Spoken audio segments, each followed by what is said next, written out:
And we just race through life as if we're beating the clock because we want to get all this stuff done before somebody goes, "Bah, game over." And we say, no, not yet. My bucket's not full. I'm not famous enough yet. My resume's not long enough yet. My net worth isn't big enough yet. Not yet. Well, not yet, God. I need to accomplish more for you, right? We all know that's not how it works in God's economy. And Verla Wallace will help us dig into the specifics of how to pursue principles of success that align with God's truth on this episode of FCCI's Pathway to Purpose podcast. I'm Ken Powell, your host, and we're continuing in this series from Verla that was recorded years ago at an FCCI International Conference. And by the way, have you registered for this year's conference that will take place September 15 through 18 in Lake Tahoe, California? Well, if not, then head over to conference.fcci.org. That's conference.fcci.org, and make sure you get yourself, your spouse, your leadership team all registered so that you don't miss out on 4 amazing days with the FCCI family of company leaders and top-tier speakers, worship, breakout sessions. And now let's hear from Verla as she shared with the FCCI family about God-honoring success principles. And I get to ask a lot of questions. And I've learned that sometimes the reason that you don't get answers is because you're asking the wrong questions. You know, our theme this week is impacting the marketplace for Christ. And so I've been thinking the last couple of months, what do we need to know? What do we need to figure out in order to do that? And obviously the questions come to mind, well, how do I get up enough courage to let people know that I work with that I'm a believer? Or is there a godly way to fire somebody? Or what do you do if you're in a bidding war with competitors that are bidding unfairly and you're trying to be ethical? And all of those things are really important. But I'd like to suggest tonight that there may be some bigger questions behind those questions, some overarching questions that we need to ask of ourselves. And once those get settled, a whole lot of these others will begin to seem not quite so overwhelming. And the first question I'd like to suggest is one of the 4 in questions that change everything is, what's the point? What's the point of my one and only life? You know, General Patton was allegedly about the business of whenever he would go into a campaign, pulling his troops together, and he always would ask, what are we here to do? And until everybody got on board about what that was, they weren't going anywhere. If you listen to CNN News, you know that one of their most popular taglines is, we call ourselves Get to the Point News. And the reason that they do that is because their primary audience is business travelers. Our business travelers is our. And business travelers are in a hurry. They want to know, what's the point? What's the bottom line? Get to the headline. Make your point. Cut the frills. What is it I need to know? Get to the point news. And so my question of you is, what's the point of your one and only life? Do you know? Is the point to gain enough recognition so that you are respected by your peers and you're able to have influence in the marketplace? Oh, that's a very good point. That's a very good, a noble mission. Is the point of your life to be the boss so that you will have the power to make changes and create a corporate culture that more reflects your kingdom values? Nothing wrong with that. Is the point to make a lot of money so that you can resource kingdom initiatives and advance God's purposes in the world? And God tells us he's not against money as long as it's not an idol, so there's nothing all bad about that at all. There's lots of wealthy people reported in the Bible. I always thought one of the points for my life was to run hard really well so that I would make God proud because I was so grateful for what he'd done in my life. And I took as my verse this Hebrews 12:1, run with perseverance the race marked out for us. I was running hard. And then I realized one day that if you're running hard and you don't know why or what's the point, all you're doing is working up a good sweat. And I began to see that part of the verse that I had overlooked before, the race marked out for us. And I thought, wow, do you think that means that there might be a race that as believers we run that is different than the race that our peers out in the world run? And even beyond that, there might be a race that I am called to run that is different than yours, and yours, and yours. What if God had a life with my name on it that was just for me? You know, see, I think we confuse our jobs and our careers and even our roles that we have at various periods in our life with the life God has for us. Your roles are not your life purpose. Now, each of us in various seasons of our life carry lots of roles. I would suspect at any given moment, well, right now, for example, you're probably a father or mother and a son or daughter. You're a spouse, you're a friend, you're a boss, you're a neighbor, you're a Sunday school teacher. I wear many hats as well. Those are roles. And if your whole identity and life purpose is tied up just in that, then what happens when a spouse dies, a child runs away from home, you lose your business, you have a reversal of fortunes, you have a health crisis? Does that mean all of a sudden your life doesn't matter anymore? You see, I really believe that the life with your name on it will allow you to live in such a way that you can't be upended by life circumstances, because you'll understand that you're much more than the sum total of your career, your job, your roles.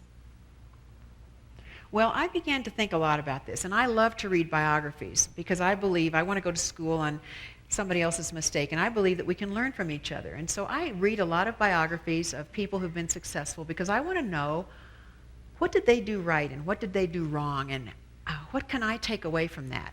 And I read secular biographies as well as biographies of Christian people, and I especially love to read the stories of people in the Bible who were successful.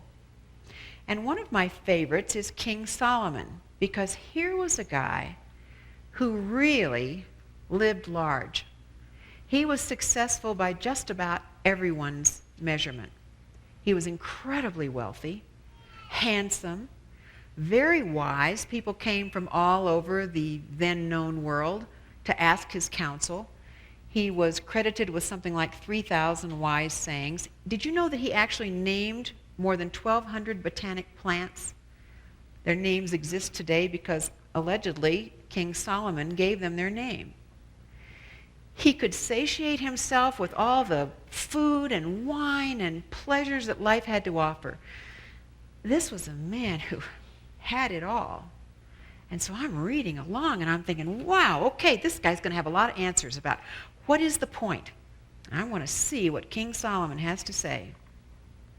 And I'm reading along in Ecclesiastes, and I get to that second chapter, and there's this poignant verse where King Solomon says, you can almost hear the sigh, and he says, "Yet when I surveyed all that my hands had done and what I had toiled to achieve, everything was meaningless. A chasing after the wind." And I'm saying, wait a minute, whoa, wait. That's not what I want to hear, Solomon. I've made a lot of sacrifices because I'm looking for the same things you're looking for. I want financial security. I want the good life. I want to be able to kick back and have people come to me. I want all those things that you've got, and you're telling me that it isn't worth all the sacrifice? You know, I've worked long hours, and I've sacrificed friendships, and I haven't been able to do the things I want to do, and my kids are mad at me, and blah, blah, blah, and it's meaningless? Well, now what? And people for thousands of years have been trying to figure out, then, what is the point? In fact, there's a professor named Dr. Hugh Moorhead from Northeastern Illinois University who actually sent a survey out to 250 of the world's most famous thinkers and writers and leaders and asked them what they thought the meaning of life was. And some of them wrote back and said, beats me. If you figure it out, let me know. And other people had various ideas, but nobody seemed to have anything that resonated and that they would really say for sure that they knew was the point. Even last fall, I was intrigued by Newsweek magazine. They did a cover story called The Science of Happiness. And they spent page after page and multiple stories in this cover package of articles where they interviewed dozens of leaders and scientists and psychologists and successful people to say, well, what is it that makes people happy, that gives them a sense of purpose, that gives them a sense of meaning and satisfaction? And their conclusion was something Solomon would have been right on board with. Our circumstances in life, they wrote, have precious little to do with the satisfaction that we experience. Health, wealth, good looks, status have an astonishing little effect on what researchers call subjective well-being and a sense of purpose. And so we're left with this dilemma after all these years. Well, who knows then? And I'm sure you can see where I'm headed with that. What do you think? How about the person who created us? Do you think he might have a clue about what is the point? And so that brings me to our second important question, which is, what does God want? What does God want? And Solomon, I think, must have gone on a search to find that out, because a chapter later in Ecclesiastes, it's almost like you see his eyes go, oh, I get it. And it's like he had an aha moment.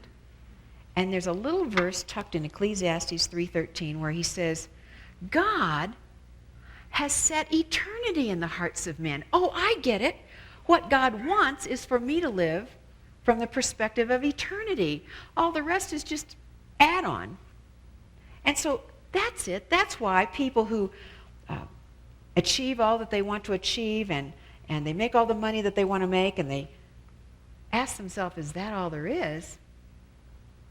That's why it doesn't satisfy, because my soul is calibrated for eternity. And if I'm running on some other fuel, it isn't going to cut it.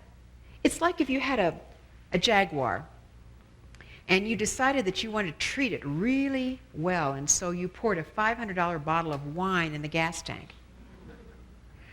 That's a fine bottle of wine, and that's a beautiful piece of machinery, but it wasn't made to run on wine. It doesn't matter how fancy it is. It doesn't matter how expensive it is. So what does it look like then? If you're running the race that God marked out for you,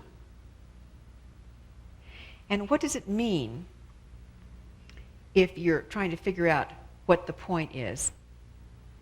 Well, that, I think, takes us to another question, which is, who am I? Because, you see, I believe that God's purpose for our life is linked closely to who we are and how he made us. Dallas Willard, the Christian theologian, says that meaning and purpose don't come from what you do. They come from who you are and how you live. Who you are trumps what you do every minute of your life. I was driving to the airport in Chicago, and there was a brand new billboard that goes up in a corner that I pass every time I'm headed that direction, and it was put up by Nextel. And it said, I do, therefore I am. And that's the way our culture measures us, right? It's all about performance. What I do tells me who I am. And so we believe that our resume and all of our accomplishments and whatever we can point to and say, see all this? Well, got it? That's what I am. And you can be living a very impressive life, but it's not the life you were meant to live. Because you don't know, who am I at my core? I don't know if you've ever heard of a man named Parker Palmer. He's written a wonderful little book. It's not a very long book. You can read it pretty quickly. It's called Let Your Life Speak. And it speaks to the whole issue of calling and life purpose. And he described his own journey trying to figure this out when he hit a wall. And he had been a sociology professor for a prominent university. I think it was Yale or Harvard, or it was a very prestigious appointment. And he wondered, is this what God wanted me to do? It just doesn't, it's great, but is this it? And he became so disenchanted that he actually left the post and went to live for a brief time in a Quaker community called Pendle Hill. And Quakers have a procedure that they will use sometimes when somebody's trying to sort out a major life issue, and it's called clearness committees.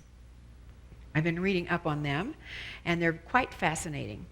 It's where you take 5 or 6 of your closest friends who are mature, godly believers, and you have a life decision to make, and you're not really certain which way to go, and you don't have God's mind on it, and they get together with you, and they're not there to fix you, and they're not there to harass you, and they're not there to judge you. They're there to help you understand God's mind on this matter.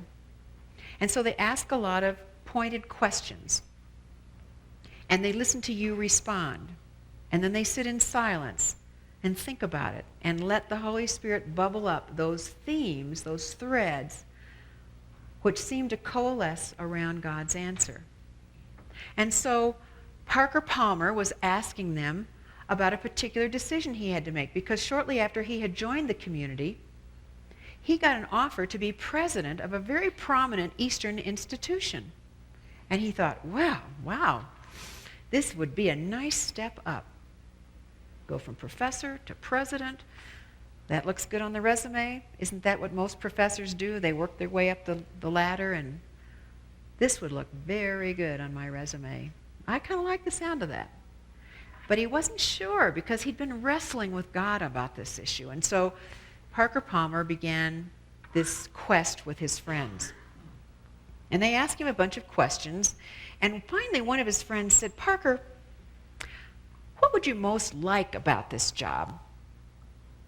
And he thought a minute, and he said, "Well, let's see.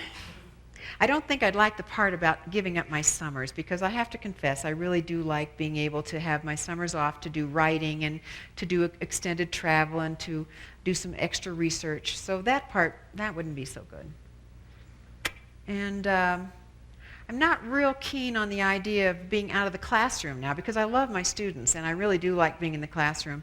And I don't like the part about how I have to glad hand a lot of rich people that I'm not that keen on, because I got to be raising money for the institution." And his friend interrupted him and said, wait. The question was, what would you most like about being president? And he said, "Well, I have to admit, I kind of like the idea of seeing my picture in the paper with Parker Palmer, president, under it." And his friend said, "Parker, do you think you could find an easier way to get your picture in the paper?" And Parker Palmer concluded with the question, is the life I'm living the life that wants to live in me? The life that God intended to live in me? Is the life you're living the life that God wanted to live in you? Now you see, I have a theory about this. I'll test it out on you. I contend that the reason that sometimes we don't want to take a real close look at what God's purpose for our life might be is that what he wants of us might not really be what we want. And we're not sure that God really understands what I need to make me happy. God's plans might not be as satisfying or as important or as fun or as good a lifestyle as I want. Maybe we'll be doomed to living in polyester and eating at Denny's. How awful would that be? You see, I think that the reason why leaders, and I include myself in that, sometimes have a latent mistrust of God, and I know that that's not spiritually correct. We would never own up to that probably, because we do God's bidding and we're doing a lot of good for the kingdom. But when it comes to that business of 100% dependent on God, the reason why we might shirk back a bit is because there are glaring differences between how leaders go about their lives and how God seems to operate. And you don't have to be a rocket scientist to figure this out. You can pick up any business magazine, Forbes, Fortune, Fast Company. You can pick up any business book, secular or Christian. And they always have a grocery list of characteristics of true leaders, top 10 things that are, characteristics of leaders. And in among that list, there's always the same 5 or 6 across the board. For example, leaders like risk. They like to push the envelope and stir things up and challenge the status quo and take the next hill, right? We were talking at our table about being type A's. And leaders like speed, a bias for action, fast, take charge. That's why we get accused of having the hurry sickness. We have a get it done mentality. And I see a lot of spouses and husbands going, And leaders like their independence. They like being the boss, being in charge, wrestling a problem to the ground, mastering it.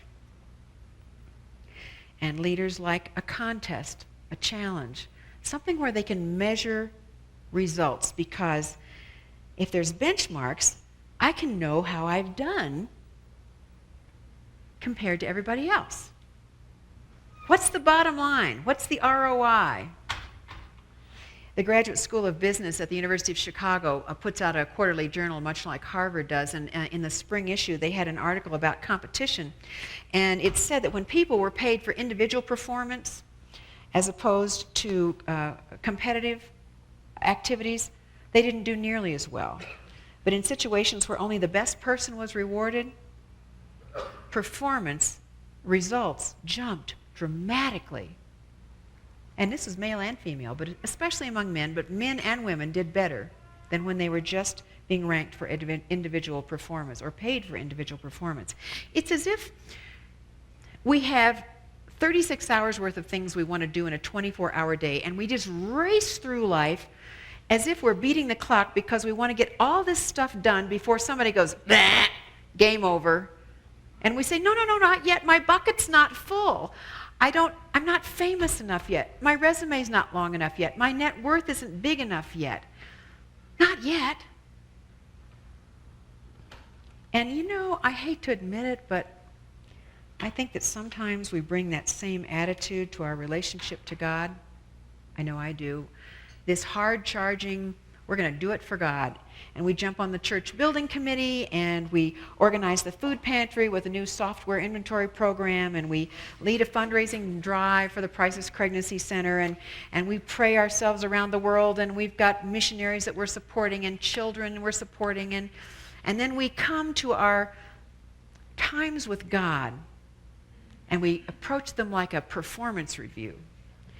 And we come into God's throne room, which I like to picture as a cozy living room with an overstuffed sofa, because I know I'm taking some liberties here theologically, so forgive me here for you purists, but I like to think that God might welcome me in a warmer setting.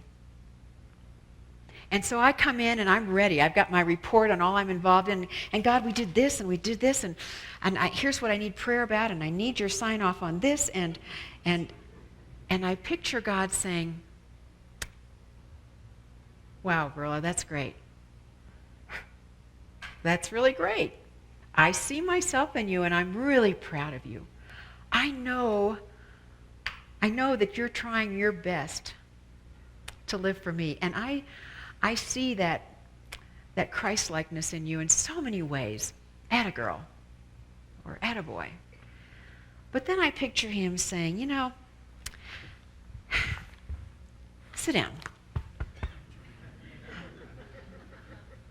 We need to talk. You've stepped over something really important, and I need to talk to you about it. I've been observing that a lot of the things that are inside of you, those values, those attitudes, that behavior, those priorities,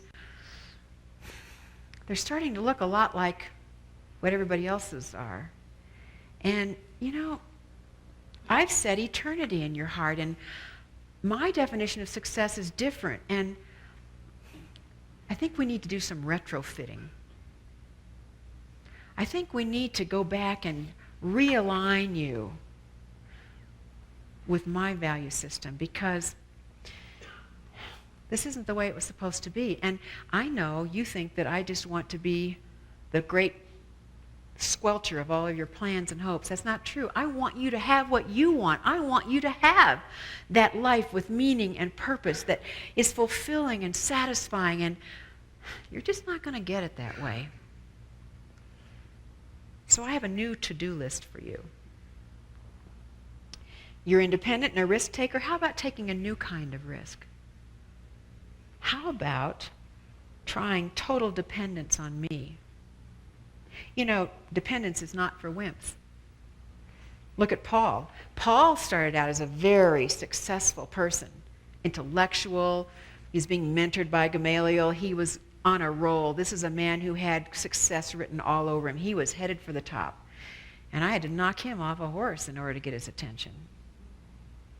And Paul learned that total dependence on me was going to give him the life he always wanted. And if you want to talk about risk, action, thrills, shipwrecked, imprisoned, on the run from 400 soldiers trying to chase you down to kill you, is that enough risk for you? That enough excitement? But here's the thing. He was totally dependent on me, and guess what? He got through it, and he achieved some pretty incredible things. Because you see, Verla, I picture God saying the goal of the Christian life is not to become more and more independent by mastering it and saying, okay, God, I can take it from here. You see, I think we think of God as like this father who's helping his child learn how to ride a bicycle. And you know how they would hold on to the back when you were learning how to ride a bike, and they're running along beside you, and then pretty soon you can say, okay, Dad, I got it. And they let go, and you're on your own, and it's like, yes, I can do it. And I think we act sometimes like, okay, God was running along beside us, and he was holding on to the back and saying, okay, this is how you do it, this is how you do it. Say, okay, God, I got it. And then we are off.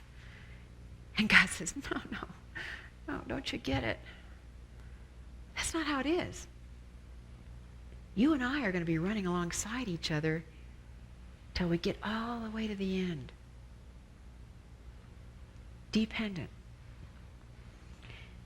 How about something else? You have a bias for action? You like speed? Well, action's good. Sometimes that's necessary. But it needs to be preceded by and balanced with times of reflecting and abiding and listening and waiting on me, if that's what I'm asking you to do. Because you see, I'm a God of process, not of outcomes. And I'm a God of relationships. And relationships take time. They're not as tidy as a to-do list, where you can check things off that are done. It means investing, Verla, in us. And you may not be able to measure it. It's like watching grass grow. But I can assure you that things are happening. Tell me, Verla, if I wanted to give you a new direction for your life right now,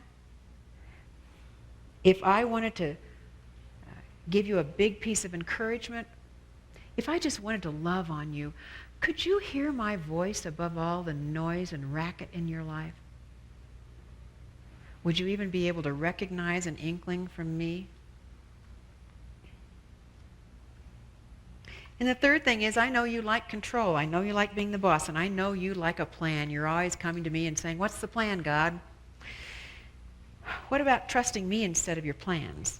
Now, that doesn't mean that you don't take appropriate steps. It's not like you sit down and let life happen to you, but knowing the plan is not nearly important as knowing me. And I know you think that I don't understand your business, but God, you don't understand. You don't understand that my competition is eating me for lunch. And you don't understand that my employees are talking about unionizing. And you don't understand that the bank is about to call in my note. And, well, Job and I had a discussion about that. You can read about it in the last few chapters of Job, because at one point I just stopped all the conversation and I said, wait a minute, Job, it's time for me to ask you a couple questions. Where were you when the foundations of the world were laid? Who is it that told the seas to go this far and no further? Who told the stars where to hang? Do you know where the storehouses of snow and hail are, which I reserve for times of trouble? And on and on and on I went for chapters until Job finally got it. And in fact, if you read the last couple of chapters, Job basically says, well, shut my mouth. And he finally concludes, Lord, I know you can do all things, because no plan of yours can be thwarted. And there's the key, no plan of God's can be thwarted. And I picture God saying, you know, Verla, I know a few things about running a big enterprise. I can handle your life. Reflecting, abiding, resting, waiting on God. Sometimes that seems to fly in the face of action-oriented leadership. I'm thankful for Verla's reminder that we must be willing to surrender our agenda and come into a state of trust and dependence on God for His plan to be evident.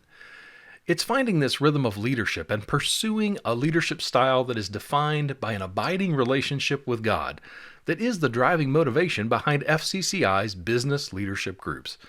At some point, we all realize that we cannot achieve what Terry Looper has coined as a sacred pace without the regular interaction with other Christian business leaders. To be obedient to God's calling, we need to lean on each other in prayer support, peer advice, and biblical wisdom that we glean through great leadership training content.